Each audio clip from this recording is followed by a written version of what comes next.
हे आउ कहवाकू कथा किछि नहीं ललिता अच्छी साक्षी तेणुक माँ साक्षी हो प्रथम साक्षी हो गले माँ ललिता एवं से कहते हे कला कानू आज तुम्हें लज्जार वशवर्ती हब सहज तो तुम्हें बंदी हो आज तुम्हें लज्जार वशवर्ती हब तुमको आज सजा मिल तुम्हें कौन कौन सब कर वस्त्र चोरी कर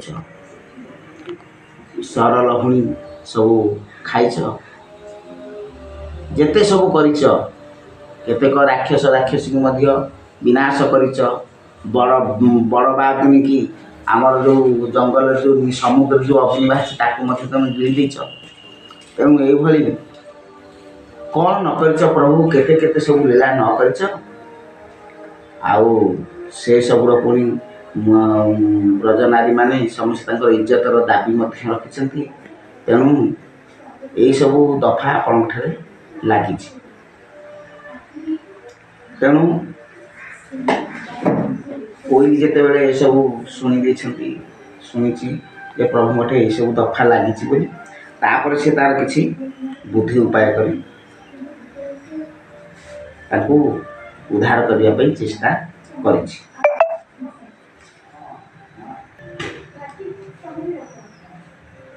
समय पूर्णमासी तो माँ तो कहीदे गले पूर्वर गोटे कथा आम मन पकईदा चाहिए जिते बड़े भी रास हुए प्रभु जिते बंशी बजाती सी क्या नाम धरिकी से डाक कदम्ब मूल रहीण धीरे बंशी बजाती मोर नाम धरी डाकुछ मोते न शुभु थाई आंट करे बंशी बजाओ मोर कला कन्हानी ये माँ ललिता कहले आपण समस्त नाम धरिकी नाम हूँ आत्मा तेणु नाम को धरिकी जो बंशी प्रभु डाकिबे तो समस्त उच्छन हो जहाँ जहाँ कर्म थी किए दही मुह थी छाड़ी पड़े किए मसला बाटुव छाड़ी पड़े किए स्वामी पति सेवा कर छाड़ी पड़ो किए शोथ उठिक धाई पड़े तेणु समस्ते प्रभु पाखक चली जाते तो ये समय गोटे वृद्धा गोपीटे सी कौन कले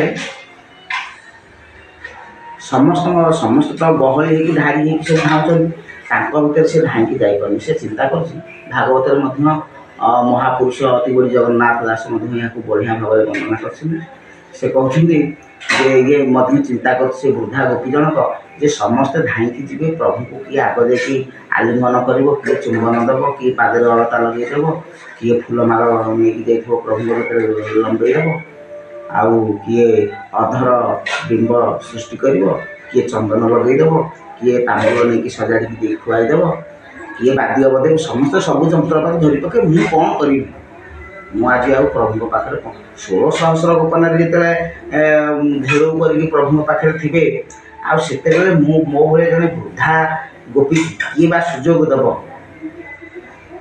ये गोटे आम कथा चिंता कर प्रभु पाखे जो आमर वृद्ध वृद्धा जुवा शिशु ये सब किसी भाव न प्रभु शिशु पाखे शिशु युवक पाखे युवक वृद्ध पाखे वृद्ध कि जीव एक कथा चिंता करनी से चाहे से भावती जे समस्ते जमी युवक अवस्था को जमी मध्याह्न बांधव हो कि नहीं भक्ति की अमूल्य रत्न बाल्यकाल पर अर्जुन भक्तिटा बाल्यकाल आम जो भाई भाव सृष्टि होती पाने सब फूल तोड़ुं वृद्ध अवस्था प्रभु कथा मन पड़ो प्रभु आराधना कर भागवत पढ़ो कि हे कि मध्याह्न समय स्त्री धन संपद निजर परिवार को लेकिन आउ प्रभु कथा मन पड़े ना तेणु जीव कहूँ प्रभु मध्याह्न बांधव हो कि नहीं जमी बाल्यकाल प्रभु मत आपण प्रति आकर्षित करुच भक्ति प्रदान करुच भाव दौच वृद्ध अवस्था जमी दौच कि मध्याह्न अवस्था जब टे दिंत ताले मु कहीं जंजाल पछे धाई ये सब हंतसंत हूँ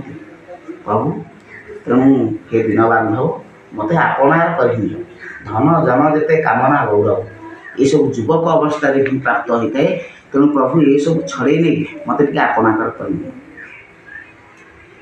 ये वृद्धा गोपी चिंता कर प्रभु जौवन अवस्था समस्त भल पाते କହିଲ ବାଲ୍ୟକାଳ ହେଲା ବିଭାଘର ବୁଢ଼ୀ କାଳକୁ ମୋ ସ୍ୱାମୀ କରୁଥାନ୍ତି ଦୂର। ତେଣୁକରି ବୁଢ଼ା ବୁଢ଼ୀ ହେଇଗଲା ବେଳକୁ ଆଉ ସେଇ ଭାବ, ସେଇ ସ୍ନେହ ଭାବ, ସେଇ ପ୍ରେମ ଭାବ ଆଉ ନଥାଏ ବୋଲି ଅନେକ ଲୋକ ଚିନ୍ତା କରନ୍ତି। କିନ୍ତୁ ସେ ଭାବ କ'ଣ, ଭକ୍ତି କ'ଣ, ସବୁ ଆମେ ଯେତେବେଳେ ଜାଣିପାରିବା। ତେଣୁ ବୃଦ୍ଧା ଗୋପୀଟି ଆଜି ଚିନ୍ତା କରୁଛେ, ପ୍ରଭୁ ସତରେ କ'ଣ ମୋତେ ଆଜି ପ୍ରଭୁଙ୍କର ସ୍ପର୍ଶ ମିଳିବ, ଆଲିଙ୍ଗନ ମିଳିବ, ପ୍ରଭୁଙ୍କୁ ମୁଁ ଆଜି ଭଲ ପାଇପାରିବି। ଏଇଭଳି ସେ କିଲିବିଲି ହେଇକି ଗଲା ଭିତରେ କ୍ଷିପ୍ରରେ ଧାଇଁକି ଦ୍ରୁତ ବେଗରେ ଯିବା ଭିତରେ ତା ଗୋଡ଼ଟା ଖସିଗଲା। ଯଦି ଖସିଗଲା ସେ ପଛୁଆ ପଡ଼ିଗଲା, ତା ମୁଣ୍ଡଟା ମାଡ଼ ହେଇଗଲା ଏକ ଶିଳା ଉପରେ, ବଡ଼ ପଥର ଖଣ୍ଡରେ ମାଡ଼ ହେଇଗଲା। ସେ କିନ୍ତୁ ଆଉ ଚିନ୍ତା କରିନି, ସାଙ୍ଗେ ସାଙ୍ଗେ ଉଠି ପଡ଼ିଛି, ଉଠିକି ଧାଇଁଛି। ଧାଇଁକି ଗଲା ବେଳକୁ ପ୍ରଭୁ ଫୁଲ ଦ୍ୱାରା, ବିଭିନ୍ନ ପ୍ରକାର ଫୁଲ ଦ୍ୱାରା, ଆମର ମାଳତୀ ଫୁଲ ଆଉ ବିଭିନ୍ନ ପ୍ରକାର ଫୁଲ ଦ୍ୱାରା, ମଲ୍ଲି ଫୁଲ, ମଲ୍ଲି, ମାଳତୀ, ଜୁଇ, ହେନା, କେତେ ପ୍ରକାର ଫୁଲରେ ସବୁ ସଜା ହେଇଛି। ପ୍ରଭୁରେ ବସିଛନ୍ତି, ଗୋପୀମାନେ ସବୁ ନୃତ୍ୟ ସଙ୍ଗୀତ ପରିବେଷଣ କରୁଛନ୍ତି, କିଏ ସବୁ ସେବାରେ ଅଛନ୍ତି। ଯେତେବେଳେ ପ୍ରଭୁଙ୍କୁ ସେ ଦେଖିଦେଇଛି, ସେତେବେଳେ ସମସ୍ତେ ତାଙ୍କୁ ଅନେଇଲା ବେଳକୁ ଆଉ ସେ ବୃଦ୍ଧା ହେଇକି ନଥିଲା, ସେ ଗୋଟେ ସୁନ୍ଦରୀ, ସେ ଗୋଟେ ସୁନ୍ଦର ବେଶରେ ଅପରୂପ ଲାବଣ୍ୟକୁ ସେ ପାଇ ଚିର ଯୌବନା ସମ୍ପନ୍ନ ହୋଇଯାଇଛି। ପ୍ରଭୁଙ୍କୁ ସେ ଯାଇ ପ୍ରଭୁଙ୍କ ସହିତ ରାହାସ କଲା, ପ୍ରଭୁଙ୍କ ସହିତ ମିଶିଗଲା। ଶେଷରେ ସମସ୍ତେ ପଳେଇଛନ୍ତି, ସେ ଏକୁଟିଆ ରହିଯାଇଛି। ପ୍ରଭୁ କହିଲେ, ତୁମେ ମଧ୍ୟ ଏବେ ଘରକୁ ଯାଅ। ନା ନାଇଁ ପ୍ରଭୁ, ମୁଁ ଆଉ ଘରକୁ ଯିବିନି, ଏମିତିରେ ବି ମୋର ବୃଦ୍ଧ ଅବସ୍ଥା ଆସିଲାଣି, ମୁଁ ଆଉ ସବୁଦିନ ଧାଇଁକି ଆଉ ଆସିପାରିବିନି। ଆପଣ ଯଦି ମୋ ପ୍ରତି ଏତିକି କୃପା କରୁଛନ୍ତି, ମୋତେ ଆପଣଙ୍କ ଶରୀରରେ ଲୀନ କରିଦିଅନ୍ତୁ। ତେଣୁ ସେ ଲୀନ, ପ୍ରଭୁ କହିଲେ ହଉ, ତୁମ ଇଚ୍ଛା ହିଁ ପୂର୍ଣ୍ଣ ହେବ। ତାପରେ ସେ ପ୍ରଭୁଙ୍କ ଦେହରେ ଲୀନ ହେଇଗଲା।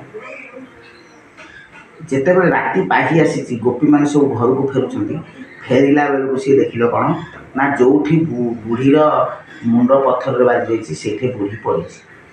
କହିଲେ, ଏଟା ବୁଢ଼ୀ ତ ପଡ଼ିଛି, ଆଉ ସେଠି ଯାଇକି କିଏ ପ୍ରଭୁଙ୍କ ସହିତ ରାସ କଲା?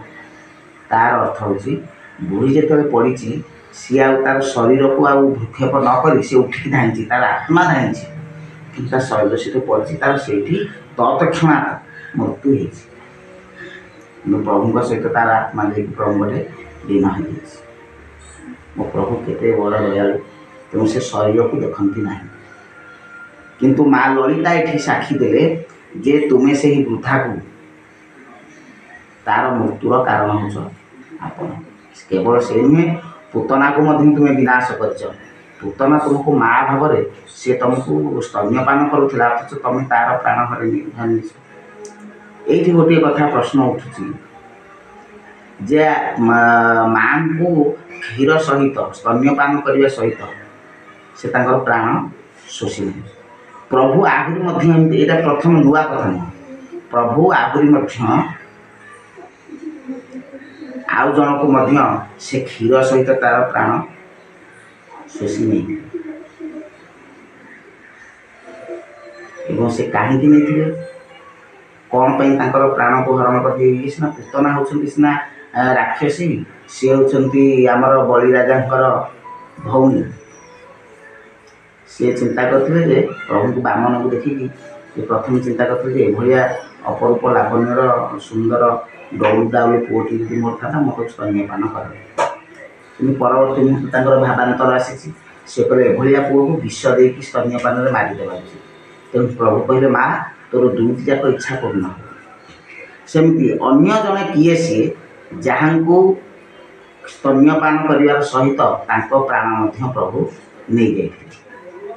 ଏ କଥା ମଧ୍ୟ ଆମର ଚିନ୍ତା କରିବାର ଅଛି ଯେ ଆଜି ଆମର ପ୍ରଥମ ସାକ୍ଷୀ ଦେଲେ କିଏ? ମା ଲଳିତା ଦେଲେ ଯେ ସେ ଯେଉଁ ବୃଦ୍ଧା ନାରୀକୁ ଆପଣ ବଂଶୀ ବଜେଇକି ଉଚ୍ଚାଟନ କରେଇ ତାକୁ ଡାକି ନେଲେ, ତାକୁ ମଧ୍ୟ ବିନାଶ କରେଇଦେଲେ, ଲୀନ କରେଇଦେଲେ। ପୁତନାକୁ ମଧ୍ୟ ଆପଣ ବିନାଶ କରିଛନ୍ତି। ଏମିତି ଅନେକ ରାକ୍ଷସମାନଙ୍କୁ ବିନାଶ କରିଛନ୍ତି। ତେଣୁକରି ଆପଣଙ୍କ ଠାରେ 302 ଦଫା ଲାଗିଲା। ପରବର୍ତ୍ତୀ କଥା ଆଲୋଚନା କରିବା ପରବର୍ତ୍ତୀ ଅଧ୍ୟାୟ। ଜୟ ଜଗନ୍ନାଥ।